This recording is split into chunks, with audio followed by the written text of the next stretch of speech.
Next, I want to talk about why focusing on your emotions doesn't work, or doesn't work very well. Now, again, at a beginner level, focusing on your emotions may be a big deal because you may be like so much, I have approach anxiety and I have to get over it.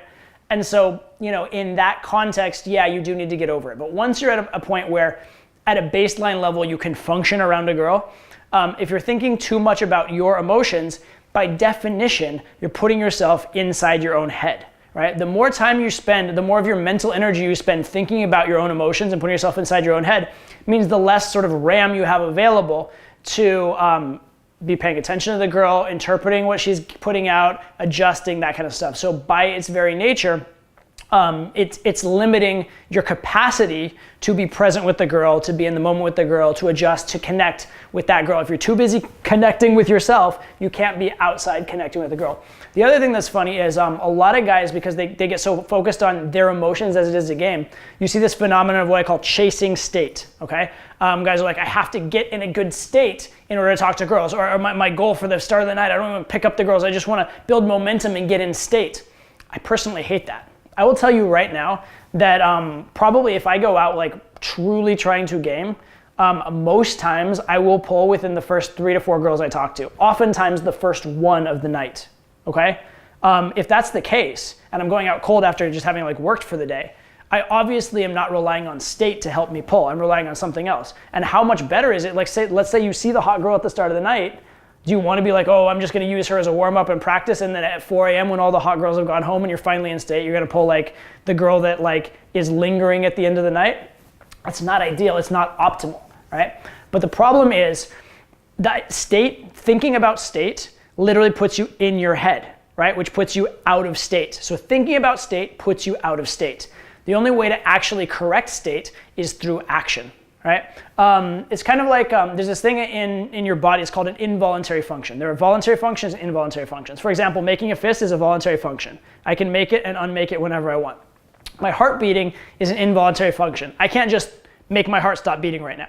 I don't know a way to do that. It's not possible. I can't regulate the beating of my heart. Right? I can indirectly, do you know how? Through actions. If I run really fast, I can make my heart beat faster. So I can control it indirectly through action, but I can't control it directly by thinking about it, right? Or for example, if you want to sneeze is kind of an involuntary action, right? You can kind of try and sneeze, you can look at a light, but you can't really make yourself sneeze, okay?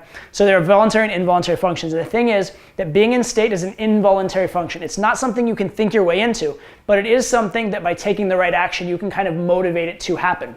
So the best way to get into state is to be so busy focused on taking action that you're in the zone and you forget to be in your head. Right? You're so focused on what's going on action-wise and with the girl and outside of yourself, you get in this sort of like, focused trance, being like in the zone sports-wise, and then you're out of your head because there's no room mentally to be focused in your head because you're so focused outside, okay?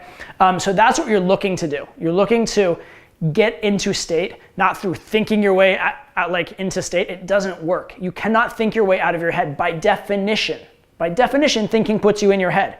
Okay? What can get you out of your head is action. So being focused on action is actually the best solution for your emotions.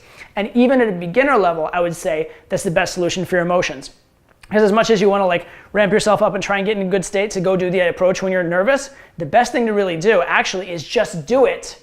Go through the chemicals and realize you came out alive on the other side. That's going to do far more for your self-confidence, your belief, your ability to do it again next time than if you had to like psych yourself up for 10 minutes to do it.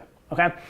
So I'm a huge believer that the way to deal with your emotions isn't even by dealing with your emotions, it's through dealing with your actions. Finally, just imagine this. If you're so much of a basket case with the girl that you're worried about your own emotions in front of her, if she can sense that even a tiny little bit, that makes you look reactive, insecure, needy, not abundant, all sorts of things that are unattractive to women. So this is why being too focused on your own emotions just doesn't work either. And the actual solution to your emotions isn't through emotion, it's to handle them indirectly through action. In the same way that you can't control your heartbeat, but you can control your heartbeat by taking action and dealing with it indirectly.